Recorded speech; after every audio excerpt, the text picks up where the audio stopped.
friends, welcome to thirumagalsamayal. நாம இன்னைக்கு நம்ம வீடியோக்குள்ள போறதுக்கு முன்னாடி இன்னை பார்க்க வேண்டிய திருக்குறள் பார்த்தறலாம். துறந்தார் பெருமை துணைக்கூறின் வையத்து இறந்தாரை எண்ணி கொண்டற்று. இதோட மீனிங் என்ன அப்படின்னா, இந்த உலகத்தில் துறந்தார்கள் ஆசை பாசங்களை துறந்தவங்களோட எண்ணிக்கையை புகழ்ந்து எண்ணி சொல்கிறது இந்த உலகத்தில் பிறந்து இறந்தவங்கள கணக்கிடுவது போன்றது அப்படின்னு இதோட மீனிங். சரிங்களா, வாங்க இப்போ நம்ம வீடியோவில் ஹெல்த்தி அண்ட் டேஸ்டி ஃபுட் ரெசிபியில் என்ன பார்க்க போகிறோன்னா, இட்லி மிளகாய் பொடி. நம்ம சப்ஸ்கிரைபர் ஒருத்தங்க கேட்டிருந்தாங்க, இட்லி மிளகாய் பொடி சுவையாக எப்படி செய்யலாம் அப்படின்னு. இந்த மாதிரி ட்ரை பண்ணி பாருங்கள், நிஜமாகவே சூப்பராக இருக்கும். நம்ம கடையில் வாங்கி நம்ம காசை வேஸ்ட் பண்ணாமல் இப்படி பண்ணால் நம்ம நிறைய நாள் வச்சு சாப்பிட்லாம், ரொம்பவும் டேஸ்ட்டாகவும் இருக்கும். சரிங்களா, நம்ம சேனல் எப்போவுமே பாருங்கள், எப்போவுமே ஹெல்த்தியாக சாப்பிடுங்க, டேஸ்டியாக சாப்பிடுங்க. இப்போ வாங்க நம்ம வீடியோக்குள்ளே போகிறதுக்கு முன்னாடி நம்ம சேனலை சப்ஸ்கிரைப் பண்ணுங்கள், பக்கத்தில் உள்ள பெல் பட்டன் கிளிக் பண்ணிக்கோங்க, லைக் பண்ணுங்கள், கமெண்ட் பண்ணுங்கள் அண்ட் ஷேர் பண்ணுங்கள். வாங்க நம்ம வீடியோக்குள்ளே போகலாம். இட்லி பொடி செய்ய தேவையான பொருட்கள் பார்க்கலாம். உளுந்து 1 கப், நான் வெள்ளை உளுந்து எடுத்திருக்கேன். இதுவே உடச்ச கருப்பு உளுந்து எடுத்துக்கிட்டாலும் இதுக்கு பதிலாக நீங்கள் அதையும் போட்டுக்கலாம். கடலை பருப்பு 1/2 கப்பு.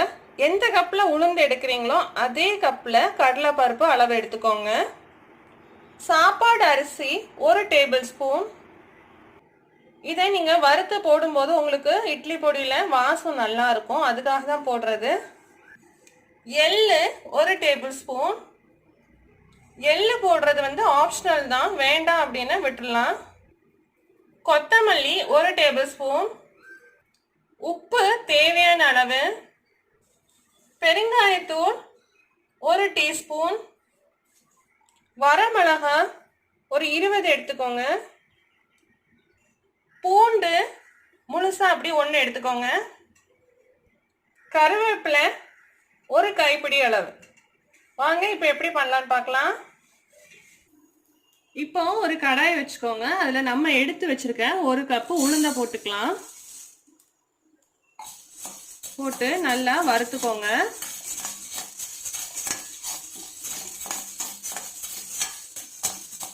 இப்போ நம்ம வறுத்தாச்சு.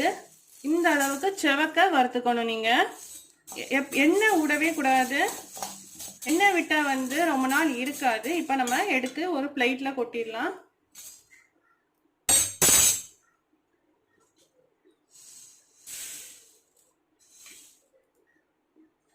இப்போ அதே கடாயில் கடலை பருப்பு போட்டுக்கலாம். போட்டு அதையும் வறுத்துக்கலாம்.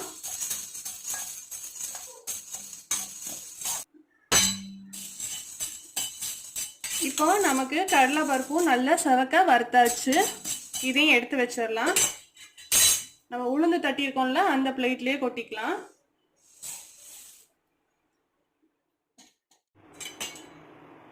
இப்போ இது கூட நம்ம எள்ளு போட்டுக்கலாம். இதையும் நல்லா வறுத்து எடுத்துக்கோங்க. 1 செகண்ட்ல வறுத்துரும். அந்த பொட்டுற சவுண்டு கேட்டதும் எடுத்துடலாம்.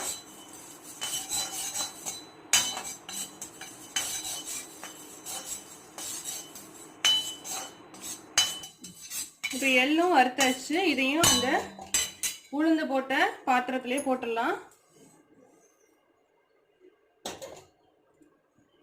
இப்போ நம்ம எடுத்து வச்ச அரிசியை போட்டுக்கலாம். அதையும் நல்லா வறுத்துக்கோங்க. செவக்கா வரைக்கும் வறுத்துக்கணும். இப்போ அரிசியும் நல்லா வறுத்துச்சு, பார்த்தீங்களா, செவந்திருக்கு. இந்த அளவில் எடுத்துடலாம்.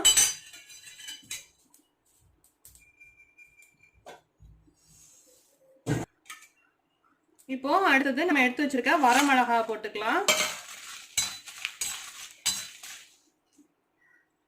இது கூடவே கொத்தமல்லி, இந்த 2ஐயும் நல்லா வறுத்துக்கோங்க. நம்ம இந்த மாதிரி தனித்தனியாக தான் வறுக்கணும், ஏன்னா ஒவ்வொன்றுக்கும் வேற வேற வறுபடுற டைம் மாறுபடும். அதுக்காக தான் இப்படி தனித்தனியாக வறுக்கிறது. இப்படி நல்லா வறுத்துக்கோங்க. இப்போ நம்ம மிளகாவும் வறுத்தாச்சு, இதையும் எடுத்துடலாம். இப்போ இது கூட கருவேப்பிலை, பூண்டு தொலி உரிக்க வேண்டாம், அப்படியே போட்டுக்கோங்க. இதையும் ஒரு செகண்ட் நல்லா வறுத்துக்கோங்க. இப்போ நமக்கு கருவேப்பிலை பூண்டு வறுத்தாச்சு. அடுப்பு ஆஃப் பண்ணிருங்க. இதையும் இந்த பிளேட்லயே போட்டுக்கலாம்.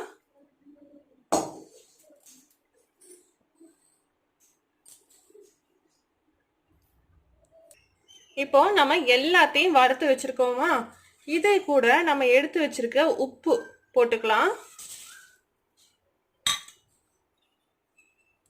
கூடவே எடுத்து வச்சிருக்க காயப்பொடி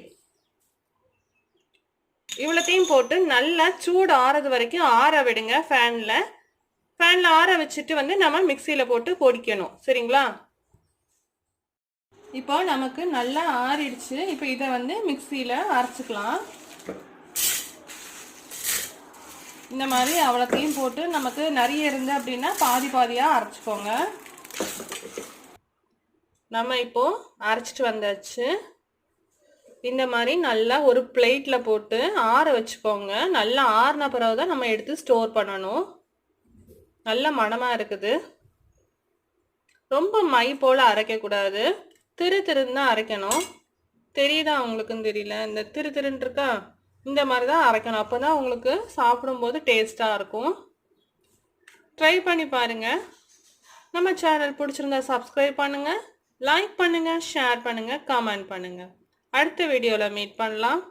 தேங்க்யூ ஃப்ரெண்ட்ஸ்.